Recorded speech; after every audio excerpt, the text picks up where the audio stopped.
Aujourd'hui, donc, on est au niveau de l'Université Mohamed VI des sciences de la santé pour l'organisation du deuxième congrès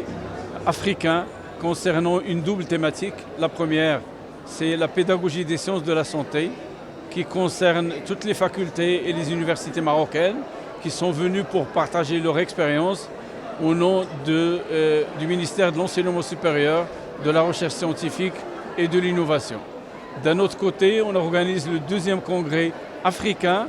qui concerne les innovations réalisées en matière de simulation médicale. Vous savez que la simulation aujourd'hui s'est imposée à nous tous, d'une part parce qu'il y a la massification, on a des étudiants de plus en plus nombreux. D'un autre côté, pour réussir le chantier de l'assurance maladie obligatoire, donc prôné par Sa Majesté le Roi, que Dieu l'assiste, par rapport à la généralisation de l'assurance maladie. Et donc pour faire des actes, évidemment, il faut les faire d'abord sur des machines, sur des mannequins, sur des procédures, avant de les faire sur le malade. Et l'innovation cette année, c'est qu'on a eu la présentation de 5 robots de formation en chirurgie, en ophtalmologie, en gynécologie, en traumato, bref, dans plusieurs spécialités qui permettent maintenant à nos médecins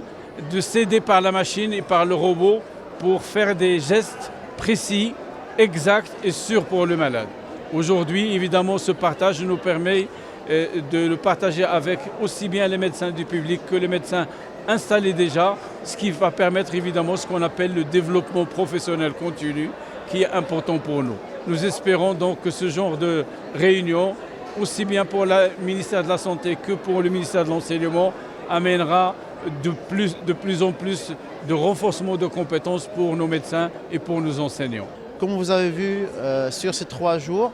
l'Université Mohamed VI des sciences de la santé, en partenariat avec le Centre international Mohamed VI des sciences de la santé et le Centre Mohamed VI international de la pédagogie aux sciences de la santé, appliquée aux sciences de la santé,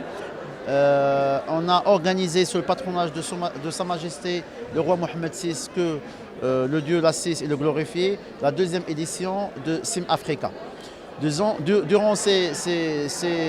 3 jours, nous avons accueilli avec honneur plus que 2000 participants venant des 4 coins des pays de l'Afrique et bien sûr de l'Europe. À titre d'exemple, parmi les pays qui étaient invités, il y avait la Côte d'Ivoire, le Sénégal, le Gabon et la Djibouti. Durant ces 3 jours, ces participants ont bénéficié de l'expertise de plus de 200 orateurs et conférenciers, avec l'organisation de plus de 30 de masterclass et de workshops pratiques, avec comme axe principal la chirurgie robotique. Bien sûr, c'est pour la première fois dans un pays africain et au Maroc qu'on a eu plus que 3 robots chirurgicaux majeurs internationaux de 4 sociétés, où on avait la formation de plus de 80 chirurgiens de plusieurs disciplines chirurgicales. Je cite un exemple, la chirurgie viscérale, la chirurgie thoracique, l'urologie et la chirurgie gynécologique. Comme vous savez, la simulation, c'est un outil pédagogique innovant qui maintenant, que toutes les universités marocaines et surtout au sein de l'Université Mohamed VI est intégré dans le cursus de formation, que ce soit initial ou bien dans le cadre de la formation continue de nos résidents et de nos internes.